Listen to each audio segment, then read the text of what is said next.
ಇಲ್ಲಿ ಇಲ್ಲಿ ನೋಡಿ.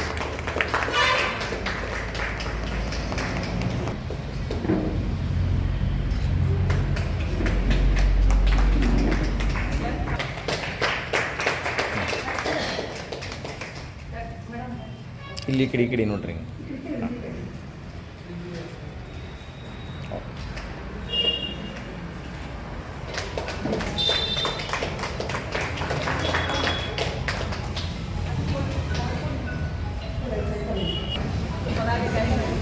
ಪದಾಧಿಕಾರಿಗಳಿಗೆ ಸ್ವಾಗತವನ್ನು ಕೋರುತ್ತೇನೆ.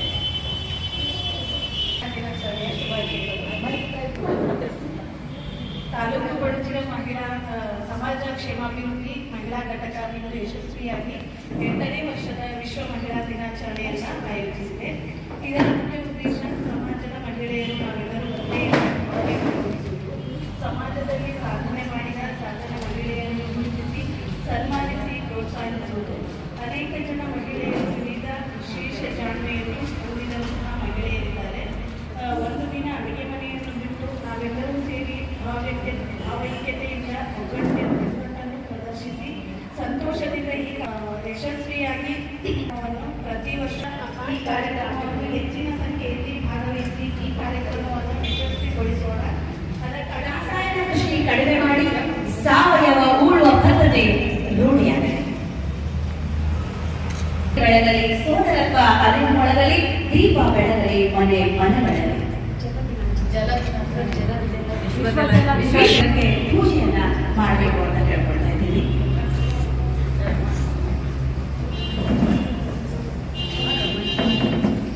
ಮನುಷ್ಯ ಕುಲವ ಪಾವನ ಮಾಡಿದ ನೀನು ಘನ ಮಹಾತ್ಯಾಗಿದೆ. ಅಂತರಂಗದಿ ಶಿವನ ಸ್ಮರಿಸುತ್ತಾ ನಿತ್ಯ ಪೂಜೆಯ ಗೈದಿದೆ. ಸವಿ ಉಕ್ಕಿ ಬರುವ ವಚನ ಮಳೆಯ ಸುರಿಸಿದೆ. ಭಕ್ತಿ ಎಂಬ ಜೇನು ಹೊಳೆಯಲ್ಲಿ ನಿನ್ನ ಕರ್ತವ್ಯವ ಮಾಡಿದೆ. ವಾದದಲ್ಲಿ ಜಯ ಹೊಂದಿದೆ, ಬಲ್ಲವರನ್ನ ಸೋಲಿಸಿದೆ. ಮಲ್ಲಿಕಾರ್ಜುನ ಎನ್ನುತ್ತಲೇ ಅವನ ಪಾದವ ನಂಬಿದೆ. ಧರ್ಮದ ಹಣತೆಯಲ್ಲಿ ಜ್ಞಾನದ ದೀಪವ ಬೆಳಗಿದೆ. ಧರ್ಮ ಜ್ಯೋತಿಯ ಬೆಳಗುತ್ತಿರಲು ಮುಕ್ತಿ ಪದವ ಹೊಂದಿದೆ. ನೆನಪು ಮಾಡಿಕೊಳ್ಳಬೇಕು. ಇವತ್ತು ಭಕ್ತಿಯ ಶಿರಸಾಷ್ಟಾಂಗ ನಮಸ್ಕಾರಗಳನ್ನ ಸಮರ್ಪಿಸ್ತಾ ಇದ್ದೇವೆ.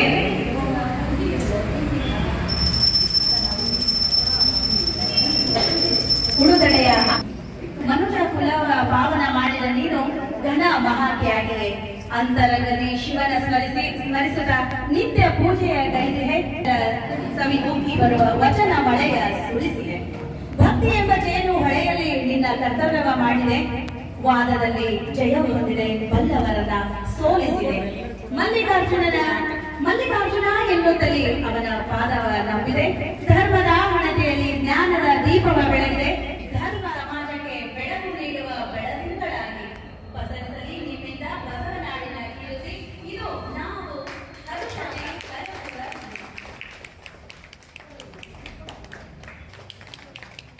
ಬೆಳಕು ನೀಡುವ ಬೆಳದಿಂಗಳಾಗಿ ನಾವು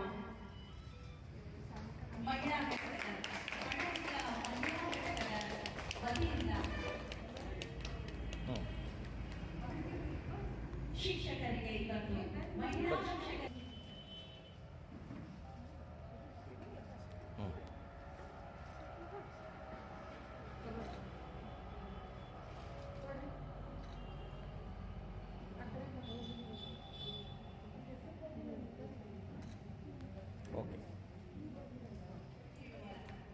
ಬೆಳದಿಂಗಳಾಗಿ ನಾವು ಮಹಿಳಾ ವತಿಯಿಂದ ಶಿಕ್ಷಕರಿಗೆ ಇವತ್ತು ಎಲ್ಲಿ ನಾರಿಯರನ್ನ ಗೌರವದಿಂದ ಕಾಣ್ತಾರೋ ಅಲ್ಲಿ ದೇವತೆಗಳು ಅಸ್ತಿತ್ವವನ್ನು ಕಾಣ್ತಾರೆ ಅಂತಕ್ಕಂತಹ ವ್ಯಾಖ್ಯಾನದ ಇದರ ಅರ್ಥ ಇದಾಗಿರುವಂಥದ್ದು. ನಾವು ಇವತ್ತಿನ 21ನೇ ಶತಮಾನದಲ್ಲಿ ಬಂದು ನಿಂತರೂ ಕೂಡ ಹೆಣ್ಣಿಗೆ ಅವರದೇ ಆಗಿರ್ತಕ್ಕಂತಹ ಒಂದು ಕಾರ್ಯ ಅಥವಾ ಅವರ ಒಂದು ಸ್ಥಾನಗಳು ಸಿಗ್ತಾ ಇಲ್ಲ. ಸೊ ಹಿಂದೆ ಒಂದು ಇದು ಇತ್ತು, ಎಂಥ ಕಾಲಮಾನ ಇತ್ತಪ್ಪ ಅಂತಂದ್ರೆ ಒಂದು ಹೆಣ್ಣು ಹುಟ್ಟಿದ್ಲು ಅಂತ ಅಂದ್ರೆ ಒಂದು ಪೀಡೆ ಹುಟ್ಟಿದ ಹಾಗೆ ಒಂದು ಗಂಡು ಅದೇ ಮನೆಯಲ್ಲಿ ಗಂಡನ ಹುಟ್ಟಿದ್ರೆ ಪೇಡವನ್ನು ಹಂಚಿಬಿಟ್ಟು ಎಲ್ಲರಿಗೂ ಸಂತೋಷ ಸಂಭ್ರಮವನ್ನ ಕಾಣ್ತಾ ಇದ್ರು. ಆದ್ರೆ ಈಗ ಬದಲಾವಣೆ ಕಾಣ್ತಾ ಇದ್ವಿ. ಈ ಒಂದು ಸಮಾಜದಲ್ಲಿ ಪ್ರೆಸೆಂಟ್ ಅಲ್ಲಿ ನಾವು ಹೆಣ್ಣನ್ನು ಹುಟ್ಟಿದ್ರೆ ಸಂಭ್ರಮಿಸುವಂತಹ ಒಂದು ಕಾಲಮಾನದಲ್ಲಿ ನಾವು ಬಂದು ನಿಂತಿದ್ದೀವಿ.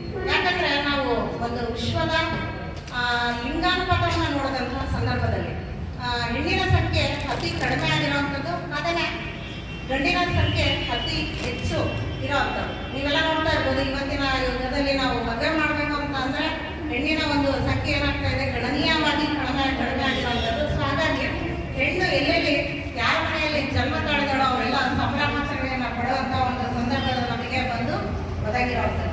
ನಾವು ಹಾಗಾದ್ರೆ ಈ ಒಂದು ಹಿನ್ನೆಲೆಯನ್ನು ನೋಡೋದಾಯ್ತು ಅಂತಂದ್ರೆ ನಾವು ಯಾಕೆ ಪ್ರತಿ ವರ್ಷವೂ ಮಾರ್ಚ್ 8ನೇ ನಾವು ಯಾಕೆ ವಿಶ್ವ ಮಹಿಳಾ ದಿನಾಚರಣೆಯನ್ನಾಗಿ ಆಚರಣೆಯನ್ನು ಮಾಡಬೇಕು ಅಂತ ನೋಡೋದಾಯ್ತು ಅಂತಂದ್ರೆ ಇದರ ಒಂದು ಹಿನ್ನೆಲೆ ಏನಂತಂದ್ರೆ 1905ರಲ್ಲಿ ಇದು ಒಂದೇ ಒಂದು ರಾಷ್ಟ್ರಕ್ಕೆ ಮಾತ್ರ ಸೀಮಿತ ಆಗಿರ್ತದೆ.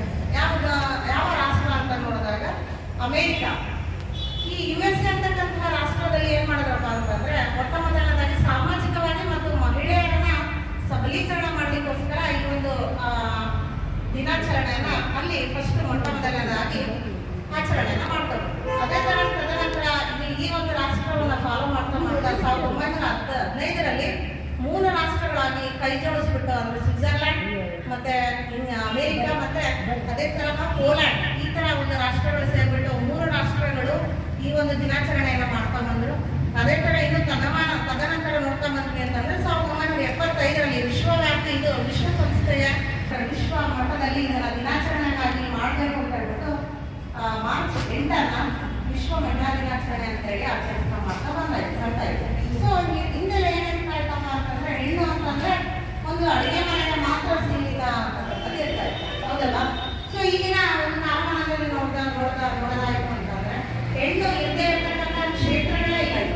ನಾವು ಮನೆಯಲ್ಲಿ ತಗೊಂಡಾಗ ಅಕ್ಕ ಆಗಿರ್ಬೋದು, ತಂಗಿ ಆಗಿರ್ಬೋದು, ಹೆಂಡತಿ ಆಗಿರ್ಬೋದು, ಒಟ್ಟನ ತಾಯಿ ಆಗಿರ್ಬೋದು, ಎಲ್ಲ ಸ್ಥಾನಮಾನಗಳಲ್ಲಿ ನಾವು ತುಂಬ್ತಾ ಇದ್ವಿ. ಮನೆಯಲ್ಲಿ ಹೆಣ್ಣು ಮಕ್ಕಳು ಕಂಡುಕೊಂಡಿದ್ದಾರೆ. ಈಗ ನೋಡಿ ನೌಕಾಪಡೆ ಆಗಿರ್ಬೋದು ಅಥವಾ ನಾವು ಕ್ರೀಡಾ ಕ್ಷೇತ್ರಗಳಲ್ಲಿ ಅಂತ ಬಂದಾಗ ಅಲ್ಲಿ ಅತಿ ಹೆಚ್ಚು ಮಹಿಳೆಯರನ್ನ ನಾವು ನೋಡ್ತಾ ಇದ್ದೀವಿ. ಅದೇ ತರ ಸ್ಪೇಸ್ ಅನ್ನ ಮೊನ್ನೆ ತಾನೇ ನಾವು ಸ್ಪೇಸ್ ಇಂದ ಲ್ಯಾಂಡ್ ಆಗಿರ್ತಕ್ಕಂತಹ ಸುನೀತಾ ವಿಲಿಯಮ್ಸ್ ಅವರು ಕೂಡ ಒಬ್ಬ ಹೆಣ್ಣು. ಅವರು 9 ದಿನ ಅಂತ ಹೋಗ್ತಕ್ಕಂಥ ಒಂದು ಕಾರ್ಯರೂಪ ಏನಾಯ್ತಪ್ಪ ಅಂದ್ರೆ 9 ತಿಂಗಳಾಗಿ ಅದು ಏನಾಯ್ತು ಕನ್ವರ್ಟ್ ಆಗಿ ಪಾಪ ಮನೆಯನ್ನ ಬಿಟ್ಟುಬಿಟ್ಟು ಅಷ್ಟು ದೂರ ಅವರು ಒಂದು ಅವರ ಒಂದು ಇದು ಅತ್ಯಂತ ತುಂಬಾ ಅಪಾರ ಅಂತಾನೆ ಹೇಳ್ಬೋದು. ಸೊ ಅದೇ ತರ ಈ ಒಂದು ಇನ್ನೂ ಹೆಚ್ಚಿನದಾಗಿ ನೋಡ್ಕೋ ಹೋದ್ವಿ ಅಂತಂದ್ರೆ ನಾವು 12ನೇ ಶತಮಾನದಲ್ಲಿರ್ತಕ್ಕಂತಹ ವಚನಕಾರರು ಯಾರು, ಅಕ್ಕಮಹಾದೇವಿ ಆಗಿರ್ಬೋದು. ಅದೇ ತರನೇ ಇನ್ನು ಸ್ವತಂತ್ರ ಪೂರ್ವದಲ್ಲಿ ಅಂತ ಬಂದಾಗ ಅಲ್ಲಿ ನಾವು ಸಾಕಷ್ಟು ಹೆಣ್ಣು ಮಕ್ಕಳ ಒಂದು ಇದನ್ನ ನೋಡ್ತಾ ಬರ್ತೀವಿ. ಯಾರಪ್ಪ ಅಂತಂದ್ರೆ ಝಾನ್ಸಿ ರಾಣಿ ಲಕ್ಷ್ಮೀಬಾಯಿ ಆಗಿರ್ಬೋದು, ಕಿತ್ತೂರು ರಾಣಿ ಚೆನ್ನಮ್ಮ ಆಗಿರ್ಬೋದು, ಈ ರೀತಿಯಾಗಿ. ಅದೇ ತರನೇ ಈಗ ನಮ್ಮ ರಾಷ್ಟ್ರದ ಪ್ರಪ್ರಥಮ ಮಹಿಳಾ ಪ್ರಜೆ ಅಂತ ಹೇಳ್ತಕ್ಕಂತಹ ರಾಷ್ಟ್ರಪತಿ ಅವರು ಕೂಡ ಒಬ್ಬ ಹೆಣ್ಣು, ಮುರ್ಮು, ಹೌದಲ್ಲ? ಸೊ ಹಾಗೇನೆ ಈ ರೀತಿಯಾಗಿ ಎಲ್ಲಾ ಕ್ಷೇತ್ರಗಳನ್ನು ನಾವು ಈ ಹೆಣ್ಣು ಮಕ್ಕಳ ಸ್ಥಾನಮಾನ ಅತ್ಯಂತ ಬಹು ದೊಡ್ಡ ಮತ್ತು ಇನ್ನೂ ಕೂಡ ಹೆಚ್ಚಿನದಾಗಿ ನಾವು ಬೆಳಿಬೇಕು. ಮತ್ತೆ ನಮ್ಮ ಈ ಒಂದು ಕಾರ್ಯಕ್ಷೇತ್ರವನ್ನು ನಾವು ಉಳಿಸ್ಕೊತಾ ಹೋಗ್ಬೇಕು. ಯಾವುದಕ್ಕೂ ಕೂಡ ನಾವು ಹೆಣ್ಮಕ್ಳಿಗಿನ ಯಾವುದಕ್ಕೂ ಕೂಡ ಕಡಿಮೆ ಇಲ್ಲ ಅಂತಕ್ಕಂಥ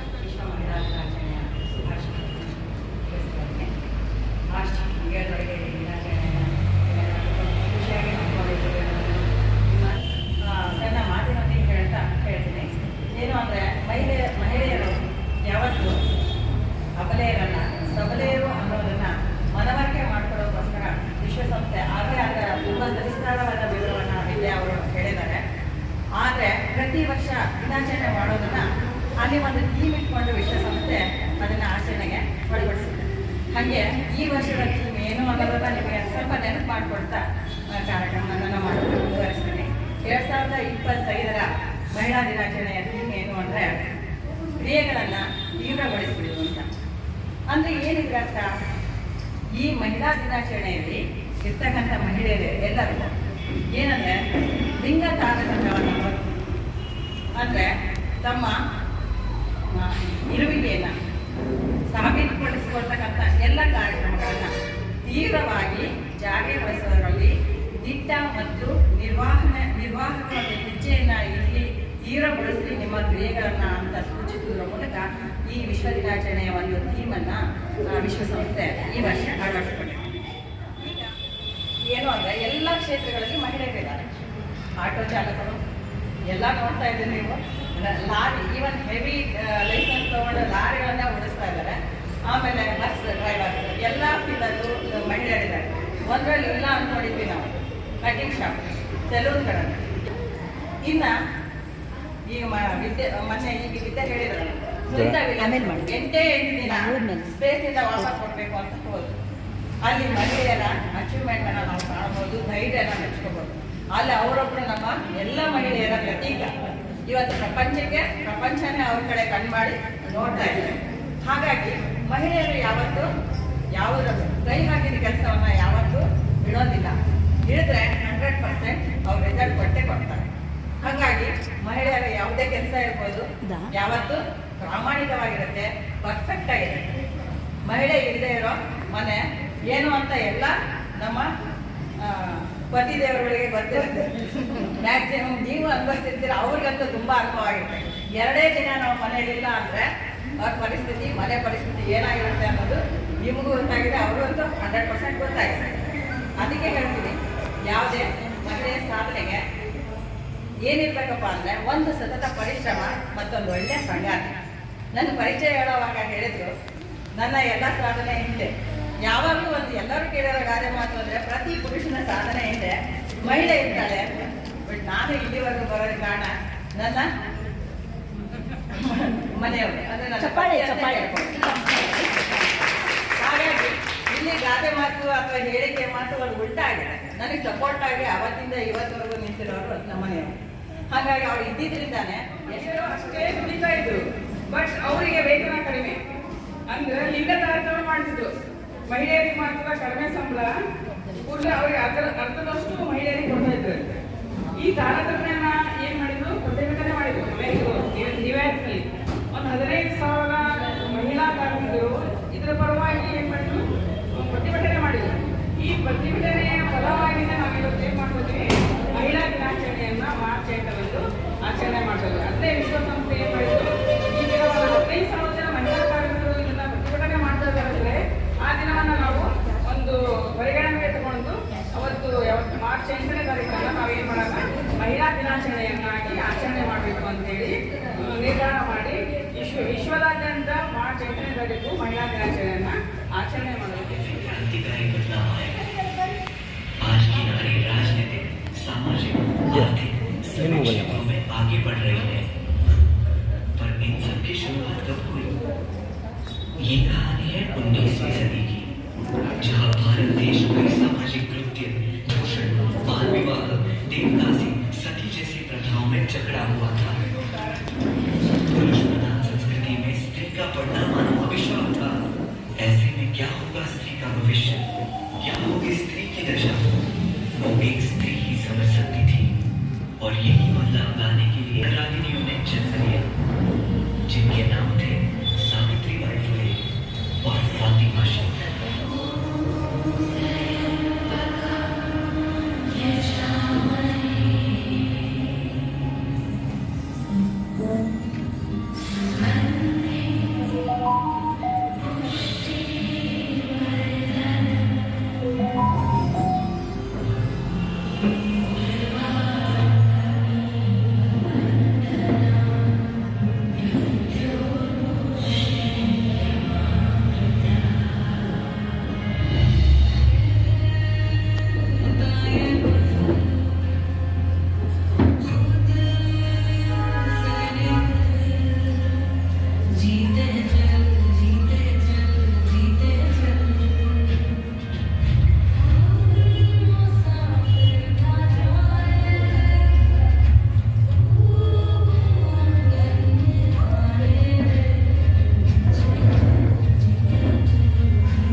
समाज का हर बार हम सहेंगे, पीछे नहीं हटेंगे अब अपने कदम, भारत की हर बेटी को बढ़ा के रहेंगे।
ಚೆನ್ನಾಗಿ ಮಾತಾಡ್ತೀರಿ.